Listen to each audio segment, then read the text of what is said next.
Let's pause here. I'm driving on the road that separates Haiti from the Dominican Republic. Right here. It's the border that divides two very different countries.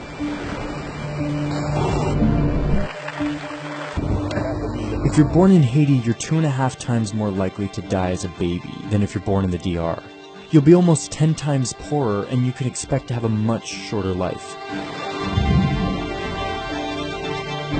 I came here to find out how the two countries that share this one island can be so different. With a politically volatile and impoverished Haiti on one side, and the stable and relatively rich Dominican Republic on the other.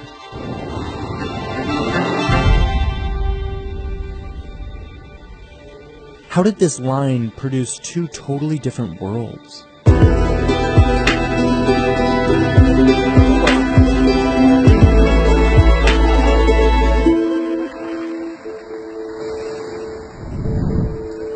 My journey starts here at this beach village in southern Haiti, where Haitian merchants, most of them women, are preparing for a nighttime boat ride.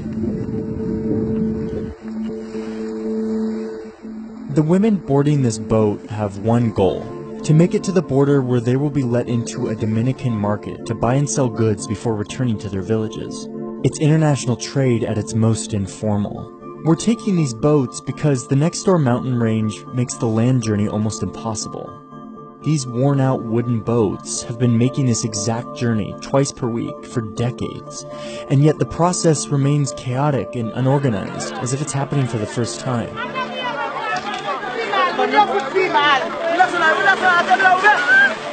All of this energy, time, and effort, all to transport a handful of goods that in most countries would be shipped in bulk inside one of these.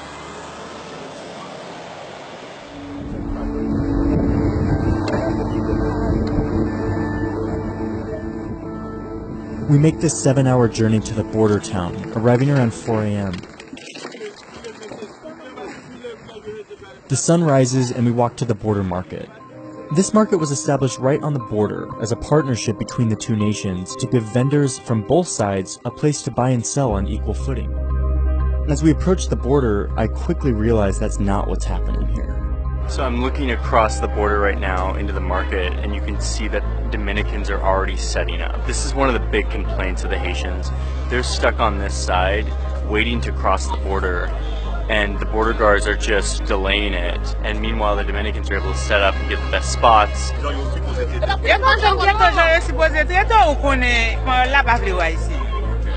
These Haitians come from miles away on this grueling boat journey that I know now firsthand is very grueling, and they get to the border and the guards stop them for no reason. They're supposed to open it up for everyone at the same time.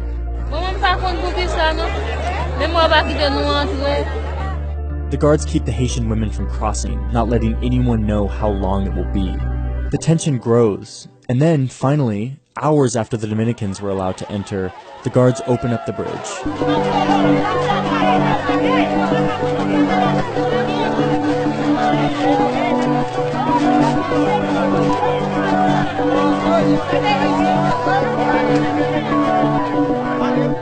They buy and sell for the day before returning to the boats to make the journey home. The grueling boat journey, the senseless discrimination, it embodies the asymmetry that exists on this island. Watching it happen, it's impossible not to ask how it got like this. There are a few key things that explain how this island produced two very different countries. But if you want to get at the very root of it, you have to go back to when this island was owned by two European powers, France and Spain. This island is actually the first place that Christopher Columbus set up a colony in the New World on his first voyage back in the 1490s. France wanted a piece of this island because it was rich in resources like sugar and coffee. So they fought a war with the Spanish, and they ended up splitting the island in two. One side would be the Spanish colony of Santo Domingo, and the other side would be the French colony with the same name, Saint-Domingue, just in French. And that is the most important part of understanding this whole thing, is how these imperial powers treated their colonial possessions. The French exploited the land. They brought in tons of slaves, and they were interested in making Saint-Domingue solely an economic producer.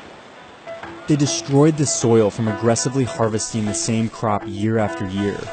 and they created a group of very resentful, overworked, and abused slaves that eventually rebelled. The Spanish had a different approach. After establishing domination on this island by massacring the indigenous population, they didn't exploit it like the French did. Instead, they went to places like Mexico and Peru to look for gold. So they didn't bring nearly as many slaves onto this island, and as a result they weren't nearly as profitable a colony. Instead, the Spanish integrated with the remaining indigenous population by recognizing the native leaders' authority and intermarrying with the locals. The result was a smaller and more racially mixed population, with a sustainable economy and a political system, something totally absent from France's colony. This becomes really important in the early 1800s when independence comes around.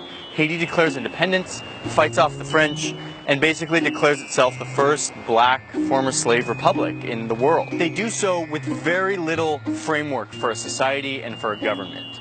And they also do so with land that has been exploited year after year with the same crop, which basically destroys the fertility of the land.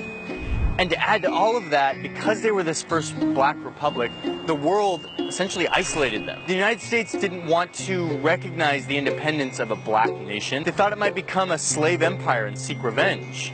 The French showed up on Haitian shores soon after independence and said, "You owe us a debt for all of the assets that you stole from us when you became independent, all these economic assets, you owe us that debt. You have to pay it over the next 30 years. This crippling debt, Haiti did pay back over years, but it really hampered their development. This history doesn't exonerate the dictators and corrupt politicians that have plagued Haiti's development since its independence, but it helps explain them. Suffocating embargoes and the independence debt, as well as the lack of any tradition or investment in governmental institutions, guaranteed Haiti's failure from the moment it was born, and a racist world made sure of it. That racism isn't just embedded into Haiti's history. It is in fact very alive today. As I drive up the border, by coincidence my driver is also a Dominican Border Patrol official. We have hours in the car where he slowly and cautiously tells me about how immigration policy has changed in the Dominican Republic in recent years. ¿Qué pasa, Johnny? El Estado Dominicano ha tomado una decisión de saber regularizar, saber dónde están los haitianos que están en República Dominicana, saber dónde están y saber cuántos son y en qué sitio están cada uno. Ahí nace el programa de regularización. Regularization program. That's a euphemism. He's talking about a policy of targeting anyone of Haitian descent, even citizens, rounding them up and deporting them. There's always been anti-Haitian sentiment in the Dominican Republic, usually resulting in racist violence.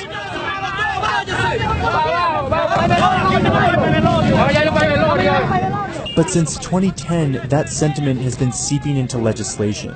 The Dominican Constitution that was drafted in 1929 says that anyone born in the country is automatically a citizen, even if your parents were undocumented immigrants. This is the same in places like the United States. But the DR rewrote its constitution in 2010 to only give citizenship to those born on DR soil to legal residents.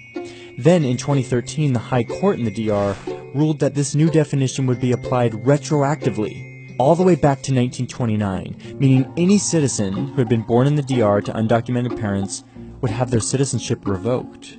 More than 200,000 Dominican citizens were suddenly stateless.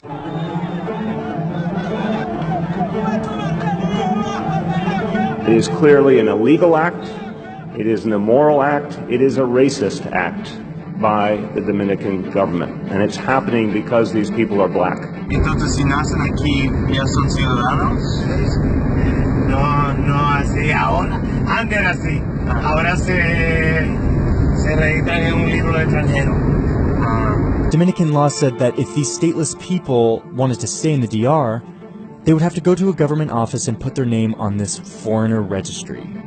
The government gave these people 1 year to either get their name on the registry or face deportation. Over 55,000 have been officially deported since the June 2015 deadline.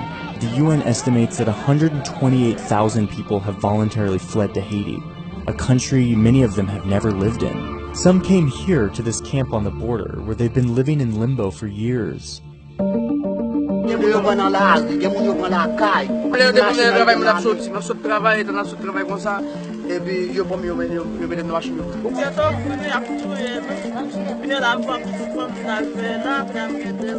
Having 200,000 people being able to vote in an election could change an outcome. They gon' bet with the cochon yo m'seré yo.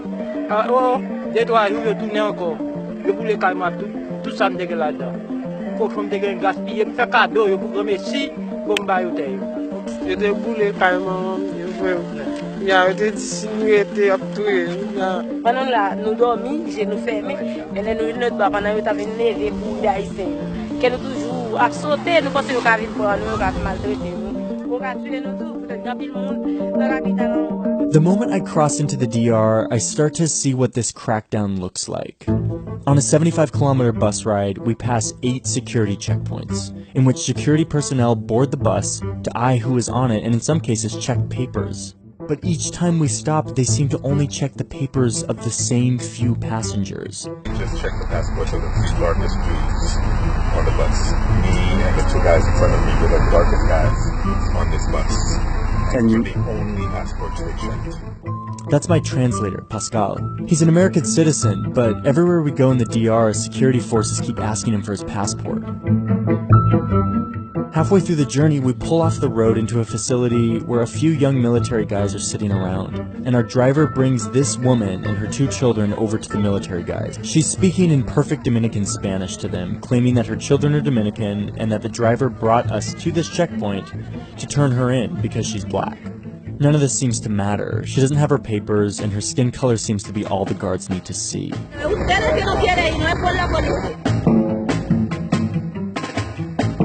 Haiti's land and people were abused when it was a colony of slaves. The world then shunned it with embargoes and independence debts when it was a new nation. And today, Haitians in the DR experience racism that is overt enough to be enshrined in law.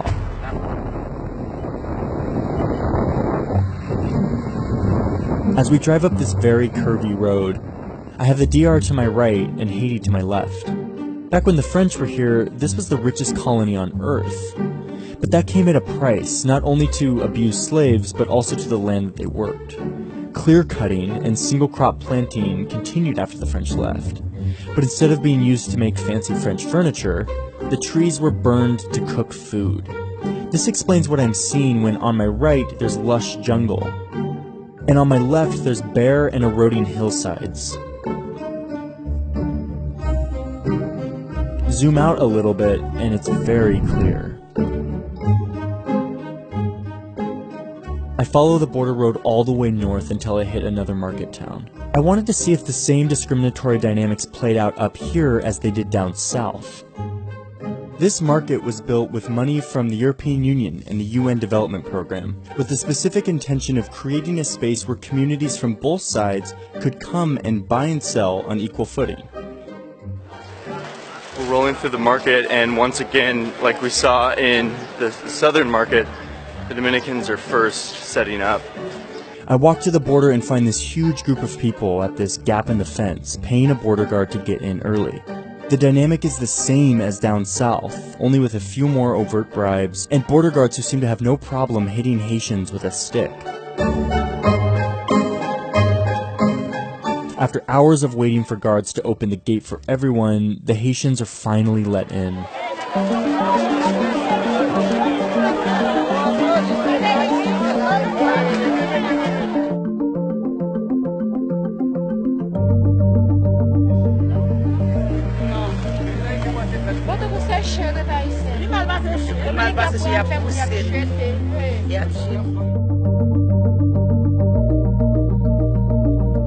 Et puis il y a bataille haïtien puis mal va son chien. Et puis on même gens pour dire chien, il bataille a pour jeter. Nous pas bon nous obligés, même là n'a pas primat nous obligés. This is a story about a border that separates 2 vastly different countries. But it's more so a story about policy. How centuries of racist policies from the French, from the US, from the world, from the DR can hold a nation back from progressing. Haiti, this first black republic, has experienced some of the most predatory and racist policy from outside forces. For Haitians, this story isn't just their history, it's their present.